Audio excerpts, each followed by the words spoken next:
people are really excited to vote for someone and not just vote against something else. The persistent myth that undecided or independent voters are moderate, genuinely insane to me. And I think like one of the most damaging myths that is perpetuated within the Democratic Party, I think for largely malicious and disingenuous reasons. I feel like you probably have a lot of pent up like energy for the race as well, because my understanding is that Hickenlooper has not been willing to debate you. Just this week, we had our seventh forum where he was invited to speak. The seventh one was a statewide conversation about food justice, and he again declined. And so, actually, over the weekend, I ran into him at the Juneteenth parade, and I was so stunned to see him in the flesh that I went up and asked him, "We going to do this or what?" And he was like, first and foremost, his deputy campaign manager tried to like stand in between us. And then as we were getting into the conversation, I was like, you name the time, the place, the conditions, I will make it happen. He's then said, well, I don't control my schedule. What? And my response was, yeah. I'm like, if you don't control your schedule, then who does? And so it is now Thursday. That conversation took place on Sunday, and he has left multiple organizations who have asked and offered their willingness to host a debate. He has left them all on red. And so we're out here just, continuing to out organize and do the work across the state of Colorado to go fight win. Okay, genuinely though, why do you think he's so averse to, like, do you think he actually does not control the schedule? He's just being led around by staffers, or do you think he's just terrified? Yes, to both. Okay. Honestly, he has not been clear with his with community. He has not been clear with his with the electorate about why he wants to be in the U.S. Senate for another 6 years. And I think if the Democratic Party has learned nothing from the 2024 debate results, it's like try to keep your leaders cloistered away from the people. And that's fine. Like, I'm not afraid of the voters. I'm not afraid of hard questions. And that's probably why he's terrified of a debate, because, like, I'm happy to engage in any tough conversations anytime, anywhere. Yeah, so let's back up, okay? Hickenlooper's been in politics for a while. What motivated you to run? I know you're in the Colorado Senate seat. Let's start from the beginning. Like, what got you involved, like, from the get-go? So I'll tell you, my family goes back generations here in Southern Colorado. We're the kind of old school Chicanos where we didn't cross the border crossed us. So my family roots here in Colorado are deep. And I came up in movement organizing around educational justice, affordable housing, and immigrant rights. And back when it was bipartisan to be anti-immigrant, right? To see both Democrats and Republicans gang up in order to chuck immigrants under the bus for a quick political score. And like, we've done the work both out in community, and in 2018, I ran for the state Senate. And over the past 8 years, I've been real proud of what we've been able to accomplish. And yet, as we have witnessed the second Trump administration come forward and strip our social safety nets in order to pay for tax cuts for billionaires, when I was dragged into a special session last summer following the passage of HR 1, where we were trying to cut $1 billion out of our state budget, when I was having conversations with our congressional delegation at that point, and to be clear, this wasn't Hickenlooper who had this retort, but when we as state legislators were asking, dude, what is the plan? What is Team Blue's plan to get us out of this mess? There was a member of the Colorado congressional delegation who was like, I don't know if you know this, but we're in the minority. So we can't even start to do anything until. And I just fundamentally disagreed with that. I was like, well, you all get to sit and say, this is hard. And then we as the state legislators have to decide between cutting services for developmentally disabled kids and teachers. And those are like terrible choices. And those are false choices. We shouldn't be forced to make them. And that's when I first started thinking about running. And it was after both seeing Zohran Mamdani's win in New York City and also seeing progressive candidates in city councils in Aurora, Colorado, in school districts across the state. Really, even though they were being out fundraised, they were out organizing those do nothing Democrats and MAGA extremists and making history. So I was like, you know what?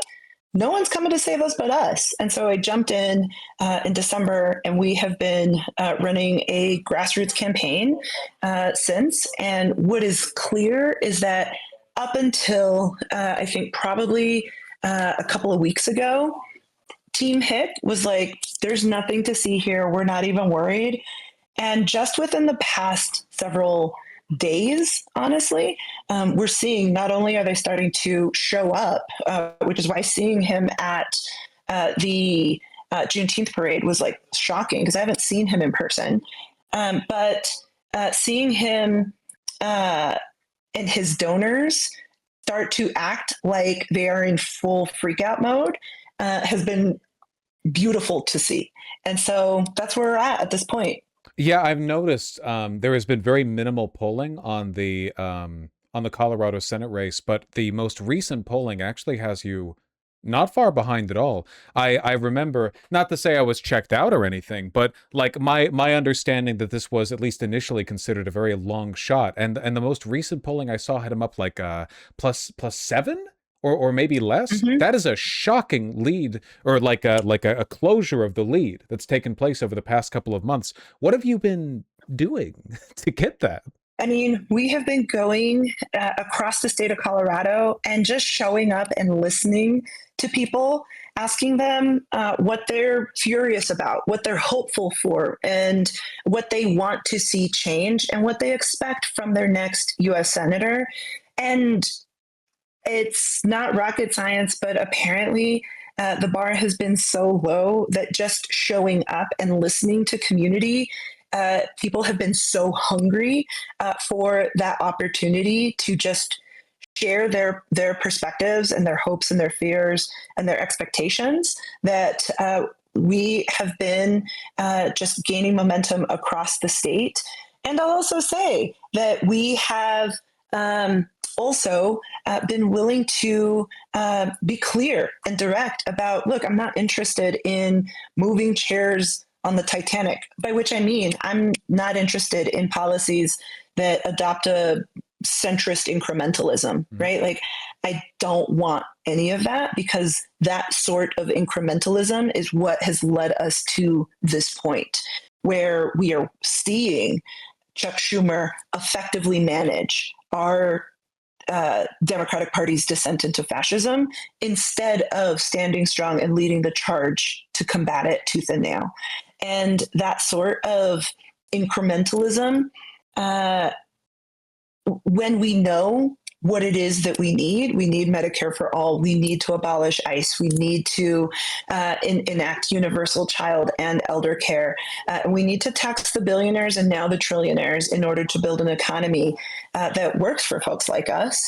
Unless there's a secret billionaire kicking it with us on this Discord. You're right, secretly, right. I mean, possibly. You never know. There are Oilers everywhere. I am. It's interesting to me that you say that you fight against like the politics of incrementalism, because this is something I've noticed as well. I like Mamdani. I like, I like the new progressive wave that seems to be taking root, the Democratic Party. I'm sympathetic to them. I like them. I like their policies.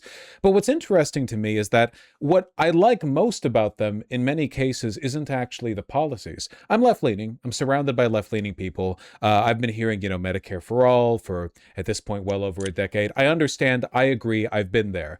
But the real distinction that I like, that I care about, is that Mamdani seems to represent an energy, an enthusiasm for politics, for coalition building, and for getting stuff done that you don't see from the Democratic centrists. It is possible, after all. I mean, you don't see it often, but it's possible to be politically moderate but still very effective and engaged. That's like theoretically doable, but in practice, I don't see it at all. Hickenlooper's strange to me because he seems like a relic of when Colorado wasn't a deep blue state. He doesn't seem particularly enthusiastic about governance or about any specific policies. He's just there because he's there. He represents a lot of stuff Democrats nowadays don't seem to like or care about. I mean, if I remember correctly, and please forgive me if I'm, slandering the man, I believe he used to work for a petroleum company, didn't he, back in the 1980s? Just a lot of stuff that I feel like wouldn't fly today or people would be more skeptical over.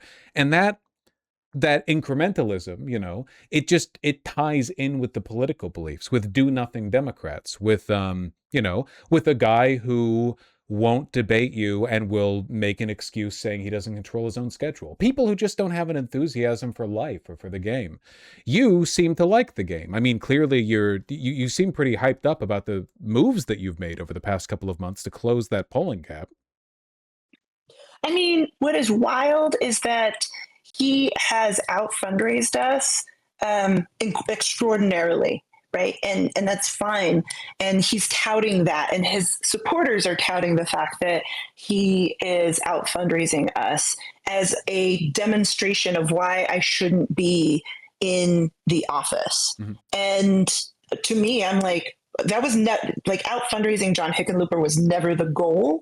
The goal was always to just raise enough so that we could go and have enough money to go and talk to voters across the state of Colorado and listen to them, and show up in not only Denver or the Front Range, but to go across the state. And so we've been in small towns. We've been in the Four Corners, Pagosa Springs. We've been in Steamboat Springs, Grand Junction, all over the state, just asking people, what is it that you want to see? And what I find really fascinating is that for whether you are unaffiliated or even, and I'm going to make a distinction here between MAGA extremist and Republican and Democrat, right? But even unaffiliated voters, or even, look, I have family members who were 2-time Obama and now 3-time Trump voters. And when I ask them, fam, help me make it make sense for me, because I don't understand. Because this makes no sense from a policy perspective. This is this absolutely. It's absolutely not. And what they have told me is, look, I lived 8 years under Obama's hope and change, and I was still paycheck to paycheck. And maybe Trump will drain the swamp and end the corruption, and then we can actually build a society that where I can actually breathe easy.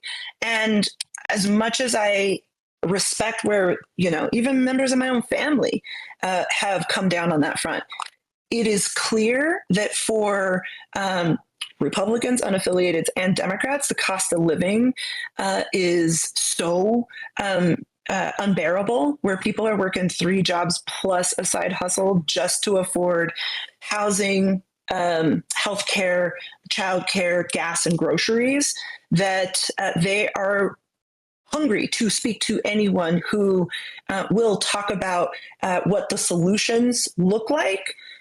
And I also say this as well, because part of my perspective, having come up through movement organizing, is that we're not going to agree 100% of the time on 100% of the things. But if we are willing to sit down and have a conversation with one another, I adopt this politics of stab me in the front, we're good. You stab me in the back, we got problems. By which I mean, when people are direct and honest with me, they say, look, I disagree with that policy. I disagree with that, goal. Cool. I respect that. What I can't abide by is when someone says, oh, well, let me go check in with my lobbyist friends first before I give you an answer. Because that, to me, is what stab me in the back kind of politics looks like. And it stabs the voters in the back, too, right? Because Republican voters would not want to hear that from their elected officials either. It's not like Republican voters don't want to believe that Trump is this malleable, deferential, slave to the will of his donors. To whatever extent he actually is, that's not a narrative they like hearing. I think that on a fundamental level, people engage in politics, which is, it's a difficult process, right? Caring about politics is tiring. It takes a lot out of you, following the news, having opinions, watching the world sometimes get better, sometimes get worse. And the way people get involved and the way people stick in that fight is by being given strong narratives and the hope that things can get better. Just like any team sport, you're never going to motivate your team by going in the locker room and saying, whatever, it's a wash, 50-50, and if we lose, no big. You have to energize people. And oftentimes with Hickenlooper, certainly he's not exactly like an inspiring leader, but with a lot of the centrist Democrats, they seem to have forgotten that you have to do politics. And in the absence of doing politics, it seems like most of their energy is being spent turning around and looking back at their voters and saying, what are you, stupid? We can't do that. Medicare for all? Well, no. The system we have now is probably about as good as it's going to get. We can make incremental adjustments to it, but don't expect anything more. For them, incrementalism isn't the compromise to change, it's the only desirable goal. They wouldn't take big changes even if it was handed to them on a plate. And that's disheartening, and that causes people to disengage, and it makes people apathetic. And that's why people can be, lulled in with like an Obama vote, because Obama had that big narrative, and Trump did too. And to that point, that when things become so polarized, so toxic, where people can't even have a conversation, where it's easier to just shut up and say nothing than it is to have a conversation where maybe we only agree 2 out of the 10 things, right? That to me is part of the corrosive aspect of MAGA extremism and do nothing Democrats, where it becomes easier for people, everyday Coloradans and everyday Americans, to just tune out and disengage. And that then gives permission in a weird way for tyrants and authoritarians like Trump to carry out their destruction of our values and our institutions with impunity. And so that's why we have to show up not only when it's easy, but especially when it's hard. And that's what we've been trying to do. And it's why I think we've been, able to close the gap in the polls. And, we now, with 5 days left, we have over 130 volunteer events. And shout out to the phone bankers who are about to jump online here in a minute, because what has been so fun is that when people are like, wait, what? Oh, she's running against Hick? Oh, let's go. What is clear is that he has universal name ID, and people are still undecided. And so the fact that we are willing to talk about the broad societal changes, the policies that we know that we need, let's be honest, we don't need to sit around and, let's have a blue ribbon commission and think about what the correct response to, potentially a public option might look like. No, we need to extract the profit motive that currently exists for healthcare insurance companies to profit off of people's pain. I think the lack of enthusiasm, this too, is from a lot of these Democratic moderates. They understand there's not really like a big enthusiastic, bombastic way of getting people to support this. You basically just have to condition people to expect less from government, which is not how you win in the long run. The average Trump supporter, deluded as they may be, probably has a pretty high opinion of what Trump is theoretically capable of getting done in government, because Trump, he talks a big game, and he seems to have no understanding of what the legal limits of his position is. So, it's to his supporters, he represents a vehicle for change. But you can't really do that if you're a status quo defender. And if you and I've said this, I made this point once about the the United States Postal Service, right? Very boring institution, right? Miraculous, but boring. And nobody goes out every day and defends the USPS. You know, everyone just they grumble about cost of stamps, letter takes too long, whatever. But it is a miraculous institution. What they do, what they're capable of doing, in spite of the pressure from the federal government, the unfair rules they've been placed under. But when you have, as they did with the beginning of Trump's second term, a wave of attacks on USPS, right? You have Republicans who say, well, we're going to privatize it. We're going to cut this down. It's all going to be FedEx. It's all going to be UPS. You run into the problem. You have to be as enthusiastic for good things as they are for bad things. It really doesn't matter what you're showing up for. It doesn't matter whether you're defending the status quo or advocating for transformational change. You have to be as willing to show up. It doesn't matter if you're the champion, the hometown defender, or if you're Rocky, if you're an underdog, you know, being given a shot at the champ for an exhibition match. You always have to give it your all, because if you don't, like, what's the point of even participating? Who would show up to a match if they knew one of the boxers was just there to fill out a corner, you know? Hickenlooper doesn't inspire people. It seems like he was unwilling to even attempt to, given the fact that he's done like nothing to sell his case to the people of Colorado. Mm-hmm. And I mean, he was at a town hall last fall in Aspen, Colorado, and when he was speaking to constituents then, he was like, yeah, being in the U.S. Senate sucks. And so his ads, all of a sudden, he's really taking us seriously. And just yesterday, let me see if I can find it. Let me see if I find it here. Mm-hmm. Just yesterday, I got another set of Hick mailers in the mail. And here they are. And, you know, here, let me show you guys this. Not only this is what throwing, you know, setting money on fire looks like. Mm-hmm. One, if you're going to throw out mailers, you probably want to take out the household of your opponent. And just throw out whatever. Hey, if he convinces you, then he's really won the race, right? Well, there's one for me, and then there's one for my husband, and it's like that to me is political malpractice. And that to me of like just literally phoning it in mm-hmm. and mailing it in and just expecting that the money is going to be like, oh, okay. As if people are just zombies and they're going to be like, oh, Hickenlooper, I know the name. So here we go. It shows like contempt for the voters too. You know what I mean? Like why we've been given money, we've been given donations. Why spend them effectively? Like we're just going to overwhelm. You know, they're showing like contempt for the contributions and for you as well. The idea that they don't even have to try. They don't even have to check addresses to make sure they're not doubling up on mailers, you know?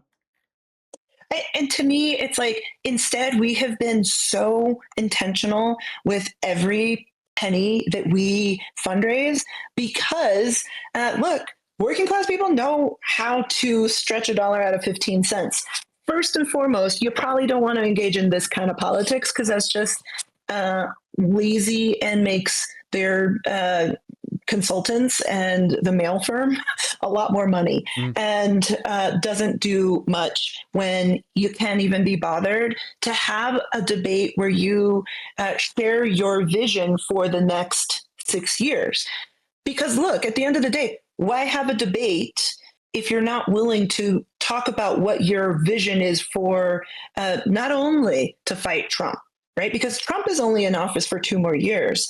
And then after that, if we do our job well, we will, do the work in 2026 to build governing majorities. And part of our campaign's theory of change is that we have to, as Team Blue, as progressives, we need to walk and chew gum at the same time. By which I mean, yeah, you got to flip red seats blue, right? There was, who was it? Was it Kat who was in CD5? Or who? Apologies if I got your name wrong. But the folks who are in currently right now, red districts in Colorado, who are trying to build that governing majority, flip those red seats blue. And then, Astral, thank you. And then at the same time, the theory of change within our campaign is that not only do we need to do that, we also need to upgrade the caliber of Democrats that we send to DC from the blue states and from the blue seats, I right? still And so, I just want to add to that. I still just think it's deeply embarrassing that Democrats lost to Trump twice. Like I understand there's an argument to be made that the American electorate is a little bit we'll say uninformed in their decision making sometimes, but like this should not have been a tough competition, not even close. Trump was a weaker candidate than Romney or even McCain. Like the idea that the party had this gigantic transformational shift from like neocon to MAGA and was still able to win against an insider, long-time, widely known, widely supported Democrat like Hillary Clinton, and now again in 2024 after the embarrassment of the first term, past a point you have to wonder, like, who are we as Democrats sending to Congress? Who are we pitching up there? Because clearly, like, if you're pitching like sports teams at each other, you can't control who the enemy fields, right? You can control who you field, and you probably don't want to be, pitching people with soup bones disease or no feet to go up against, the Harlem Globetrotters. I feel like that might be a poor strategic decision. well, so here's the thing. So let's go back to 2015, right? Because when Trump came down that golden escalator for the first time, I was an immigrant rights organizer at the time. And like I mentioned earlier, right? Back in those days, you saw plenty of Democrats espouse anti-immigrant positions and be completely willing to chuck immigrants under the bus, right? So when Donald Trump comes forward and he is spouting, all of these lies and just xenophobic rants about, Mexicans being drug dealers and rapists, people like both Democrats and Republicans from the establishment were like, don't worry about this TV show host. His campaign ain't going to have legs. He's not going to be here for very long. He's not like us. He's not an insider. He doesn't know the name of every consultant firm in DC. That's exactly it. And so, but those of us who had been doing that immigrant rights organizing, we knew. And so that was the first time I ever really stepped my toe into electoral politics. I took a leave from my job and was first volunteering for Bernie Sanders and then later was working to elect Hillary Clinton. And I learned a lot about how campaigns worked and what I appreciated about them and what also I really couldn't stand about them. And Colorado went blue in 2016, but the rest of the country didn't. Trump won. And then I ran for the state Senate 2 years later. And that was the year that Colorado achieved a Democratic trifecta. And I'm proud of what we have accomplished in the time since, whether that's been on reproductive freedom, voting rights, holding corporate polluters accountable, securing $500 million for affordable housing. And yet, as proud as I am of those victories, what is clear is that if we don't also have that caliber of fighter fighting tooth and nail for the policies that we all know that we need in DC, it then becomes really easy for us to just rest on our laurels and be like, well, don't worry, guys, it's cool. And so then, fast forward to 2024, Joe Biden is running for reelection, has that disastrous debate. And then instead of having chosen an open primary process at the front end, and then expecting Kamala Harris to come in and in 107 days run a full scale operation, that is like just impossible. It was an impossible task that set ourselves up for failure. And the most frustrating thing, now that the dust has settled and we know more about how that played out on the inside, is that this was a series of failures born not of explicit contempt for the voters or through arrogance, but through a mix of that, along with overwhelmingly, in my opinion, weakness. Kamala Harris complained that Joe Biden was stifling her and was preventing her from making bold statements to the press, which on one hand demonstrates a kind of insecurity on Biden's part, but also means Kamala Harris, possibly the leader of the free world, was afraid of having a disagreement with her boss while being the sitting VP, as if presidents and vice presidents haven't argued all the time. That's their job. It was you Yeah. look at the internals and it's like, oh, these are potentially the most powerful people in the world, but they are utterly beholden to civility, deference to their party seniors, to patronage politics, to the input of their consultants and lobbyists. These are people who are so personally weak-willed that the whim of like a staffer can be enough to shift them away from their own electorate. You know, it took months after that debate for Biden to finally drop out, much, despite his protestations. And Kamala Harris never, according to her, never felt comfortable breaking with his party line, which is unfortunate for a wide variety of reasons, not the least of which being that Biden was at that point largely unpopular. So we have a series of decisions that represent broadly a kind of I guess like personality weakness, but also just no concern whatsoever for what the voters want. And we look at this, and it's easy to blame Trump. He's a freak, and the people who support him are Sure. at best misled. That's the nicest thing you can say about them. But like, God, we chose the team to go against them. There are guys, and they're failing. And honestly, like in the immediate aftermath of that 2024 election night loss, right? Like where everybody's crying and everybody's like, oh, yeah. The next day, I had been running for a leadership position in the state legislature. I actually withdrew because I was like, I don't want to deal with like some leadership position that's going to deal with like interpersonal drama. I actually want to do the work in order to prepare and, as best we could, Trump-proof Colorado in order to, serve our communities the best we could. So that year in the 2025 legislative session, I ran two bills that I'm incredibly proud of. One, I ran a bill to the Colorado Voting Rights Act to ensure that every Coloradan who is eligible to cast a ballot can do so free from fear and intimidation. And we also passed a policy to Senate Bill 276, a bill that ensured that schools, hospitals, childcare facilities, libraries would be prepared and have a plan in place ahead of time for what to do, not if, but when ICE showed up, and prevented any sharing of personally identifying information from that is collected either by local governments or by the the state government to be shared with ICE, unless ICE goes and gets a warrant signed by a judge, like every other law enforcement agency has to do in this country.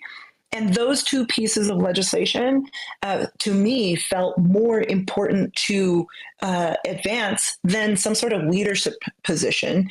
But what was clear was that no one within Team Blue broadly had a plan of what to do in the event that Kamala Harris didn't become president of the United States.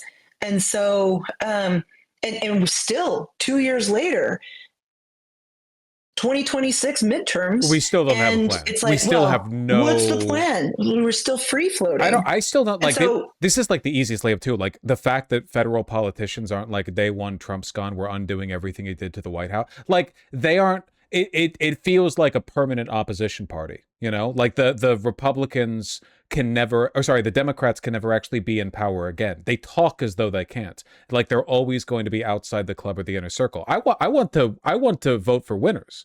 I want to vote for people who I think are gonna. I want them to wipe the slate clean and bring about a new era with bold transformational policies. A sentiment which, by the way, like 99% of Americans agree with. Bold transformational change, aggressive, courageous, But we don't get that. I wanted to ask you, by the way, specifically. I had it on my mind. I'm worried I might forget. There's a weird dissonance, it seems, between how left the voters in Colorado are and how some of their reps are. Like, for instance, obviously there's Hickenlooper, also your governor. What's up with that? What is with the dissonance there, you know? Can I just give you some lore? Because Please. it'll take a minute to get into, but if you give me just a minute, I'll kind of share how this all came to be. I'm ready. Yeah. So this is like 2004, and Colorado is like trifecta red, and Colorado's passes an anti LGBT Q state ballot initiative, and Colorado becomes known as the hate state. And there is uh, these four rich donors in Colorado politics, Jared Polis being one of them, sit down in a room and say, "Hey guys, this sucks. What are we going to do?" And they end up being known as the Four Horsemen, and they craft a plan to say, we are going to very intentionally start to fundraise, and we are going to uh, discourage primaries, and we're just going to go and put forward a Colorado messaging document that talks very vaguely about the Colorado way of life, and that centrist sort of approach will be what helps us win back governing majorities.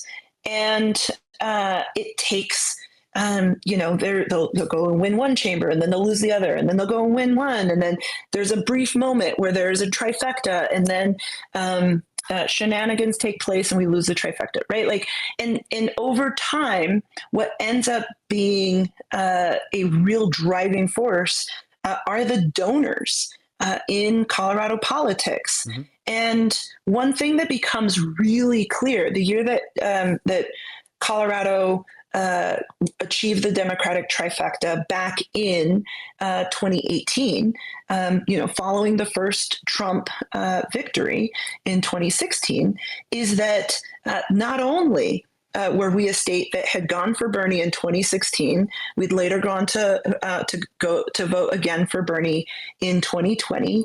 The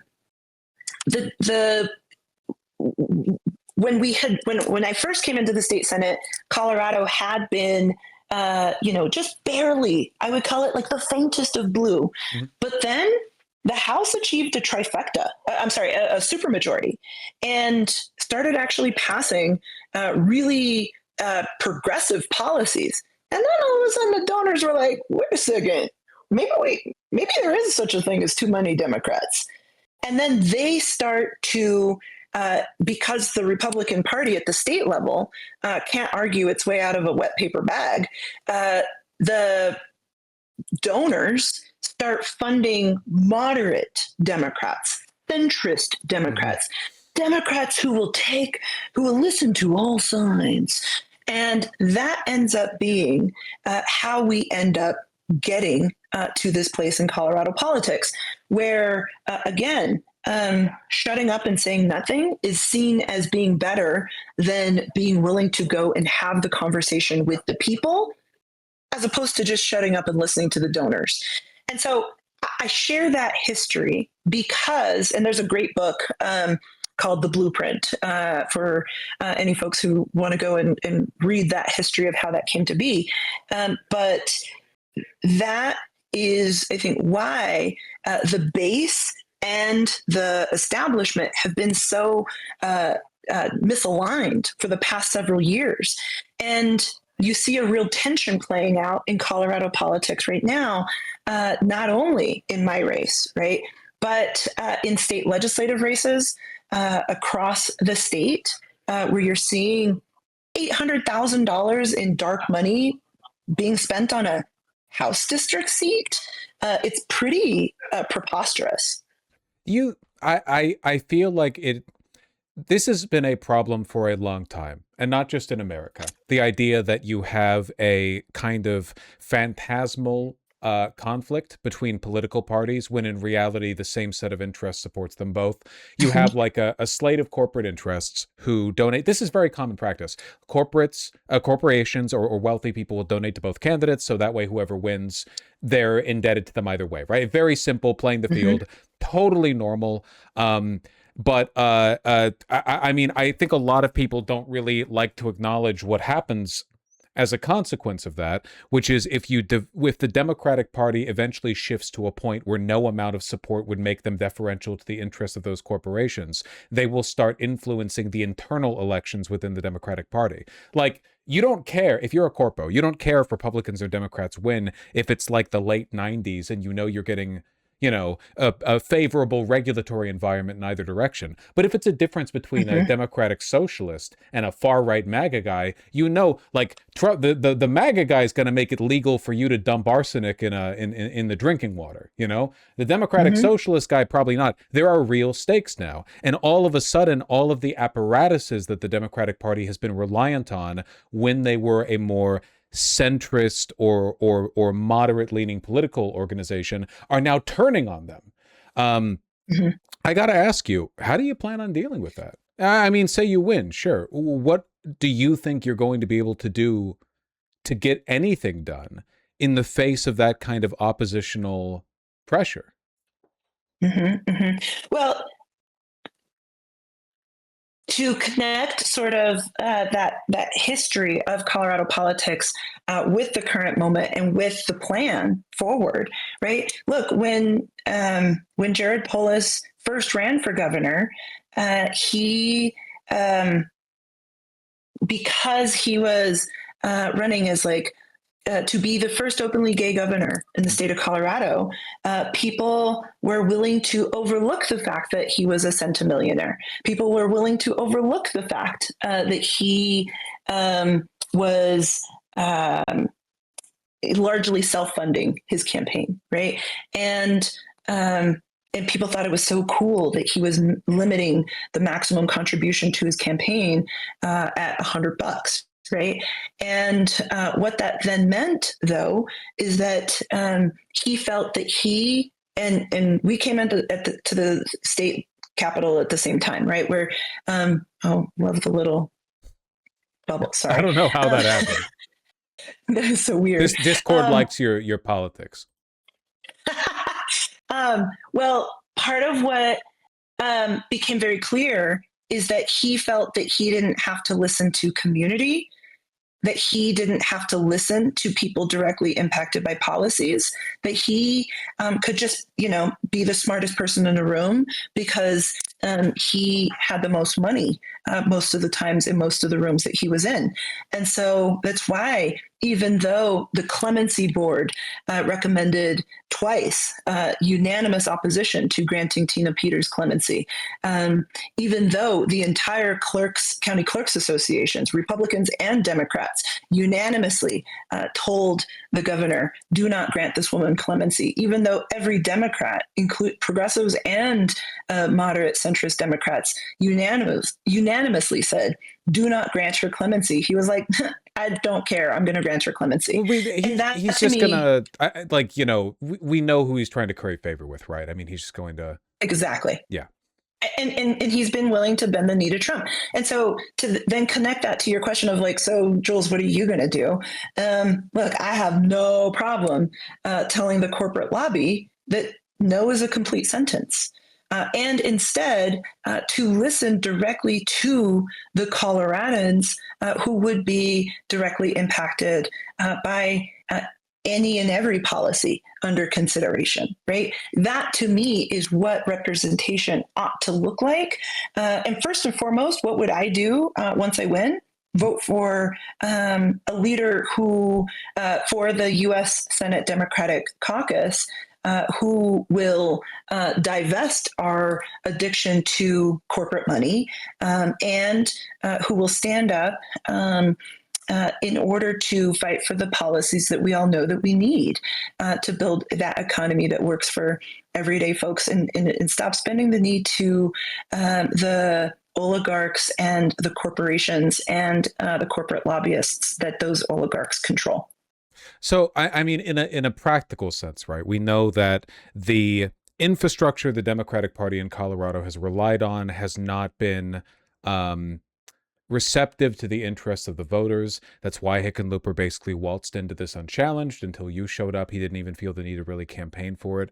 It just seems to me like I remember this most vividly with like Corbyn in the United Kingdom. You have a good candidate, maybe they even win, but the party would rather eat their own than allow that good candidate to flourish, because if they do, it's like an argument against the status quo. Is what I mean with Mamdani, right? You know, he was fighting against the Uniparty there at the end. Cuomo showing up for an independent bid. You know, Jeffries and Schumer not being willing to throw the hat in with Mamdani prior to the general. It seems to me like unless something transformational is done, or you're able to like build out local fronts of power and influence, good efforts by good candidates are just going to be undermined by that status quo that wants to prove that being a democratic socialist is naive, is ineffective.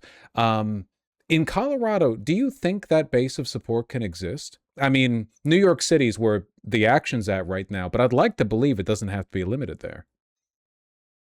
So, what is, I think, really exciting about Colorado is that unaffiliated voters make up the majority of the state's electorate, right? Like unaffiliated voters have said to both Democrats and Republicans, a pox on both y'all's houses. And so in Colorado, different conditions and dynamics than in New York, right? We don't have ranked choice voting, and so that's a different calculus, right, to navigate than what we have in Colorado. But unaffiliated voters, so if you're a Democratic voter, you get a Democratic ballot mailed to you at the beginning of the vote by mail season. And if you're an unaffiliated voter, you get both the Democratic and the Republican ballot, which means that you get to choose. And for a long time, folks of John Hickenlooper's vintage like to think, oh well, these unaffiliated voters are real moderates, they're real centrists, and we need to cater and appeal to them because they're going to ticket split. They're going to vote for a Democrat for this and a Republican for that, and they're going to do this.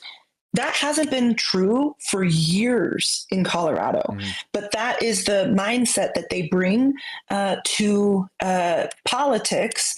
And that's why that idea of being an incrementalist and being a centrist holds so much sway with folks from that era of politics. They fail to, I don't know, show up and listen to the people and read the room.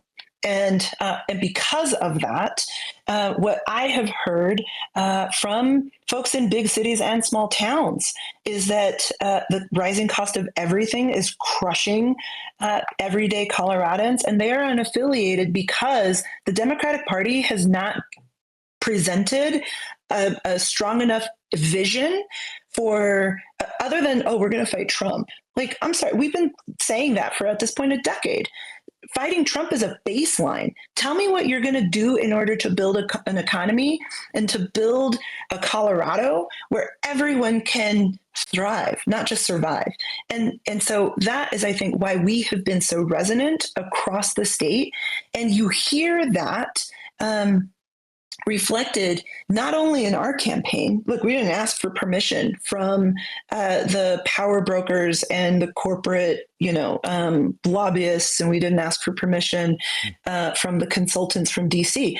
We, I saw what happened in Aurora, Colorado. I saw what happened in New York. I saw what happened in city councils and in school board races across the state of Colorado. And I was like, dude, there's something that is different here, and we can win this. We're not going to outraise Hick. That's fine. We're going to out-organize him. And so I think that although the conditions look different in Colorado than what they do in New York, I think that the energy and the excitement are super similar in that people are hungry and excited to be able to vote for someone and not just choose between the lesser of two evils or the do harm reduction in their voting policies. People are really excited to vote for someone and not just vote against something else. Yeah, I've just the persistent myth that undecided or independent voters are moderate, genuinely insane to me. And I think like one of the most damaging myths that is perpetuated within the Democratic Party, I think for largely malicious and disingenuous reasons. I have never met a moderate. If you take a look at an independent or a non-voter, you usually find somebody who is either cripplingly apathetic, and usually because they feel like they're unrepresented, or somebody with an insane mishmash of views, and they really just tend to gravitate towards the candidate that gives them the most energy, that fires them up the most. I think that's what happened with the Obama to Trump voters. They're not being unified by a consistent political ideology. They're just being energized by a person who best taps into their emotional biases and the desires they have. Not to say that that's the most consistent base there, but yeah, the idea that people aren't voting for Democrats because the Democrats have failed to moderate is ridiculous. All across America, there is no shortage of moderate candidates. Every single ballot, every election, there are people there who are just, do nothing, corporate stooges who just worked for a consultant firm for a couple years. They're pitching their hat into the ring. They offer nothing. They promise nothing, and they don't do well, because people aren't looking for those candidates. It's not a mistake. It's not an accident. It's not a coincidence. Nobody wants moderation. Nobody's voting for moderation. They might be voting against some specific, more aggressive policies, but that doesn't necessarily mean they're moderate. It just means they have positions. So one of the things that I think is really important is to listen to the pain that people who are willing to, take time out of their lives in order to share with you, right? Like I always tell, whenever we're doing our tours, or, this morning I was in Brighton meeting with voters at a coffee shop, right? And I was like, look, you are taking time out of your life and you have like 15 other things and 10 other places you could be right now. And the fact that you are choosing to be here, I am grateful for, and I don't take lightly. So if you had a magic wand, what would I've been asking this question, if you had a magic wand and you could change if you could change what's happening in DC, where would you start? And they can take that wherever that question, wherever they want to go with it. And I have been floored by how deep people get incredibly quickly.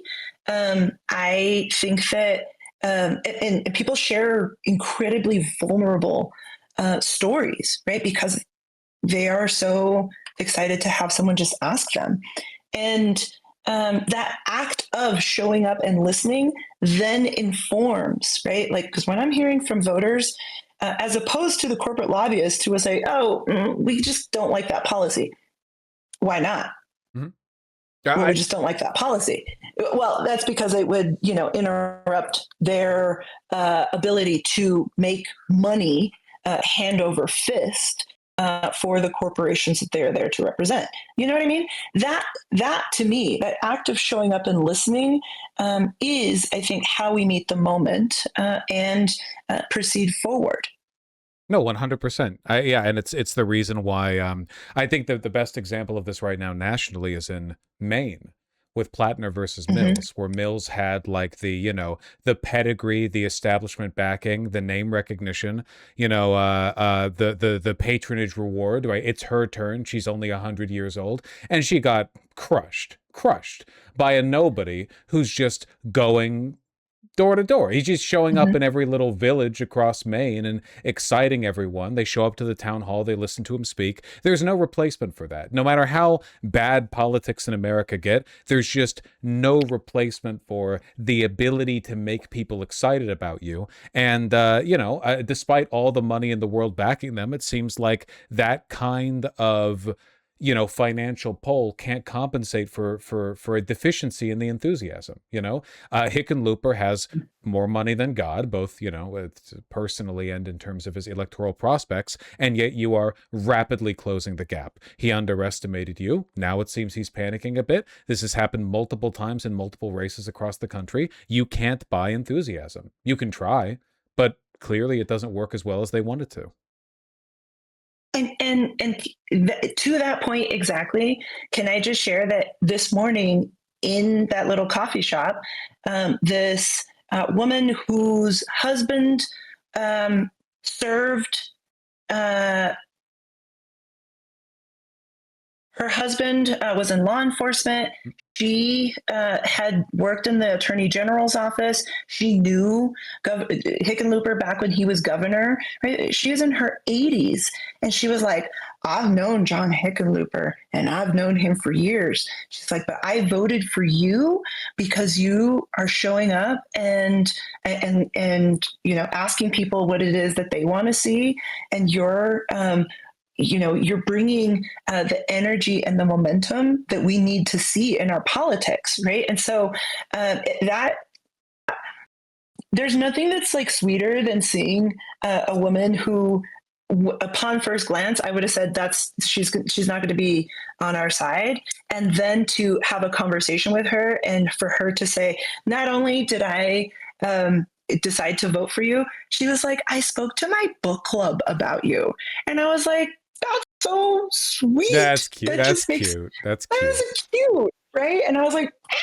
and so honestly, that to me is going to be how we win this thing. And it's clear that not only that poll that you mentioned is showing that we are absolutely punching above what our fundraising would have the political establishment believe. But also on top of that, it's clear that their team must be polling, because over the weekend, Chuck Schumer's Independent Expenditure Committee dropped $300,000 in ads to boost John Hickenlooper and in his name ID and his legislative campaign, his legislative record, and such a track record for victory from them, by the way, just phenomenal. In Michigan and Maine, you can really tell that Schumer has been picking winners, for his disbursements to get the beating heart of the Democratic Party elected into the Senate. It's just like a loser flag, a desperate last second. I'm sorry, I cut you off there. I really do hate this. If Schumer was cared about Hickenlooper as a person and as a candidate, he would have been an enthusiastic advocate for this race from the beginning. This is just like a last second, we miscalculated. And it's embarrassing. And on top of that, just yesterday, a new PAC dumped in another $100,000 plus. I haven't even looked to see what those PACs are going to try to do, but it's clear that because we're never going to out fundraise, but we are going to out organize. That is changing the way that they are showing up, and it demonstrates that, like, look, if we go and have the conversations, whether that's door knocking, whether that's phone banking, whether that's just calling our friends in Colorado and our community and saying, "Do you want more of the same? If you want more of the same, vote Hick. If you want to change, let's go." People are so, like, our canvassers are saying, "Dude, those are some of the easiest doors I've ever knocked." People are stoked. And that to me demonstrates that, look, what is happening in Texas and in Maine and in Michigan, right, demonstrates that there is something that is presenting a challenge to the establishment. And what is taking place in New York demonstrates the power of what happens when community comes together. I think Colorado is going to be the next state on that list to surprise the establishment, to defy expectations, and to make it clear to the do-nothing Democrats that their days are numbered. No, 100%. And it's a dichotomy that if laid clean, we will always win. Because if you give voters a choice between bold transformational change or ride the course, stick it out, nobody's choosing that latter option right now. Everybody who's paying attention has seen that the institutions we had so much confidence in have just crumbled to dust in the past couple of years. The country really had no response to, like, what if a narcissistic lunatic became president, and the party that got him into power was the majority and completely supported him. There is no institutional framework that can push back against this outside of you just have to not let them win. And unfortunately, the Democrats have allowed Trump to win the legal maximum number of times he could have possibly won. They have failed too many times. And after Trump, it's going to be Vance or Rubio or whoever else. And they're just going to keep losing and losing. And everyone can see this. Nobody's satisfied with the direction the Democratic Party's taken over the past couple of years. Nobody thinks they're doing a good job, but they desperately want to convince the voters this is as good as it gets. No. Chuck Schumer is actually the apex, peak male performance, the apex of political effectiveness. And if you disagree, you're not even a Democrat. You know, Carville's gonna run a segment on you where he says you should go and start your own party, even though you're getting more votes from Democrats than their guys are. But I ramble. Pretty soon, TV is going to be phone banking for you. I imagine a lot of the people watching right now are going to be joining in that. Would you like to give them a direct pitch, hype them up before battle? Absolutely. I will just say that this Senate race is a clear distinction between a battle-tested progressive and a do-nothing Democrat. John Hickenlooper has doubled his personal wealth in the 6 years that he has been in the U.S. Senate. He walked in with $16 million and is now running for re-election with $31 million. And he's made some of that wealth by investing in corporations that he is charged to oversee, right? He sits on the Commerce and Transportation Committee and yet has gone and personally profited off of investment in Uber stocks, for instance, or his family member was invested in Palantir. And that to me, is a demonstration of why he's running for reelection.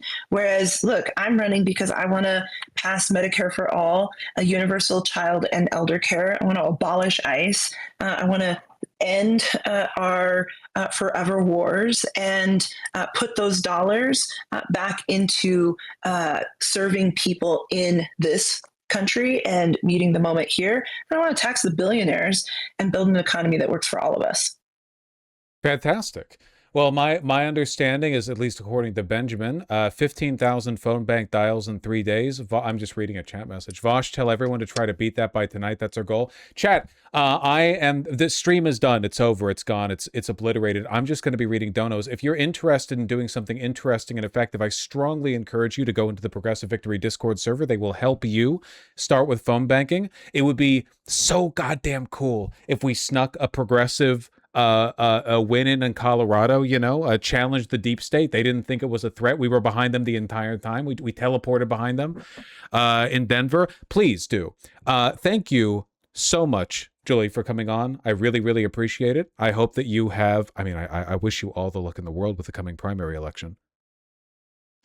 We are going to make history. And what is clear is that the work that you all are doing, have been doing, has been so, in Spanish, there's this phrase, right? Debajo del agua, like underwater, which means that it's just been so underground that it hasn't been taken into consideration by the consultants, the DC establishment, what have you. But they're starting to see the impact of those phone banks. They're starting to see the impact of those organizing events across Colorado. And y'all, we have the opportunity to launch an incredible upset. And that happens in Colorado next. And so not only, are we running for the U.S. Senate, David Seligman is running for Attorney General, progressive champion, who has dedicated his life to taking on the corporations who are making our lives miserable. Melat Quiros is running in CD1, which is basically Denver, running for Congress. I know that there are Coloradans across the in the chat who are running to flip red seats blue, we've got to support those folks as well. And there are state legislative candidates who have sworn off dark money and who are facing hundreds of thousands of dollars of dark money ads. I'll just say, and I'll shout out to I'll show you this one ad, right? Because this is in my Senate district.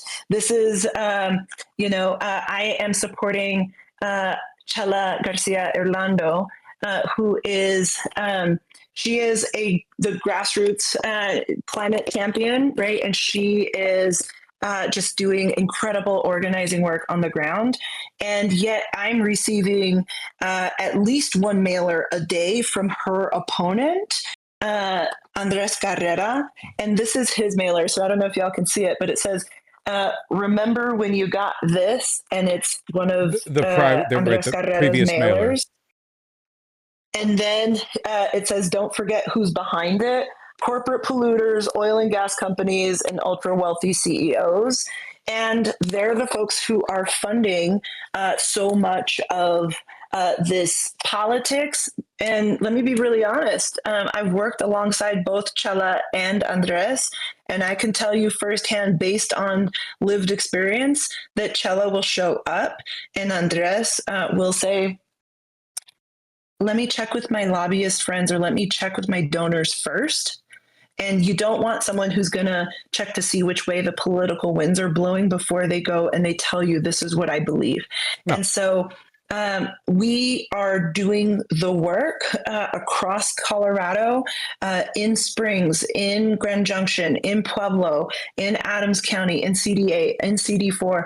And we have the opportunity to, the phone banks that y'all make, not only help us out, but help candidates up and down the ticket to make history and to show folks and tell Chuck Schumer directly and Hakeem Jeffries and anybody else who's paying attention that this progressive wave isn't only happening in New York, it's happening across the country. It's also like a very, very, very effective I guess candidate for like a mass phone banking or canvassing campaign, because Hickenlooper has near universal name recognition but low support. You have high support but low name recognition, and there are a lot of independent / disenfranchised / apathetic voters in Colorado. It is the perfect base of people to target with like very high energy mass, phone banking, canvassing. These are people who are very susceptible to phone banking, in large part because they're not going to argue with you. They just want to know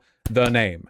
So please, everyone who's watching, we're going to pitch you over to PV. I got to read donos, but after that, I'll pitch you over. And yeah, seriously, best of luck. I'm sure your stomach is turning knots right now. I can't imagine. I'm sorry you didn't get the opportunity to debate him beforehand. I know you would have crushed him. He's a coward. But the people of Colorado, I assume, are tired of being represented by cowards, and that's a mark against him too. That's exactly it. And it's going to be why he made the decision. No one else gets to own that decision except him, right? That he didn't trust the voters of Colorado enough to even present them with his vision for how he would lead for the next 6 years. That's fine. We'll just continue to out-organize them and outwork them. We got 5 days left, y'all. I'm team no sleep until then. And we'll just go fight win. Take care and good luck. Thanks, y'all.